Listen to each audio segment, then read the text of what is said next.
Pay scale নিয়ে core কমিটির বৈঠক, দ্রুত নিষ্পত্তির তাগিদ এবং আন্দোলনের সংখ্যা। সরকারি কর্মকর্তা-কর্মচারীদের জন্য নতুন পে স্কেল কার্যক্রম দ্রুত নিষ্পত্তি করার জন্য আইনশৃঙ্খলা সংক্রান্ত কোর কমিটির তাগিদ দিয়েছে।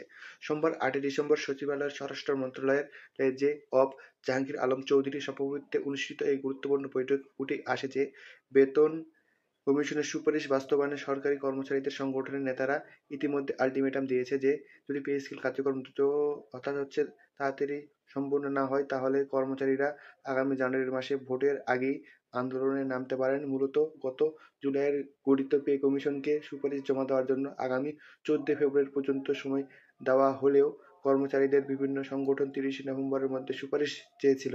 সেই সময়ের মধ্যে সুপারিশ জমা না পড়ায় অসন্তোষের সৃষ্টি হয়। প্রতিবাদে শুক্রবার 5 ডিসেম্বর সরকারি চাকরিজীবীদের কেন্দ্রীয় শহীদ মিনারে মহাসমাবেশ হয়।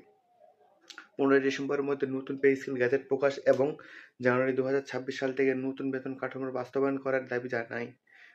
অন্যথায় 17 ডিসেম্বরের মধ্যে কঠোর কর্মসূচি ঘোষণার হুঁশিয়ারি দেওয়া হয়েছে, যার সাথে সাথে শিক্ষক সংগঠনগুলো একসঙ্গে যে বিষয়গুলো বলতেছে যে এবং আত্মপ্রকাশ করেছে যে এই আন্দোলনের সংখ্যার পাশাপাশি কোর কমিটির সভায় আরও জানানো হয় যে জাতীয় সংসদ নির্বাচনের আগে বিভিন্ন প্রতিষ্ঠানের শিক্ষার্থীরাও আন্দোলনে যুক্ত হতে পারে। এই প্রেক্ষাপটে স্বরাষ্ট্র মন্ত্রণালয়ের বিদ্যালয়ের যে বলা হচ্ছে যে স্বরাষ্ট্র উপদেষ্টার বিশ্ববিদ্যালয় এবং কলেজের আইনশৃঙ্খলা পরিস্থিতি কঠোরভাবে নিয়ন্ত্রণ করার জন্য সংশ্লিষ্ট বাহিনীগুলোকে নির্দেশ দেওয়া হয়েছে।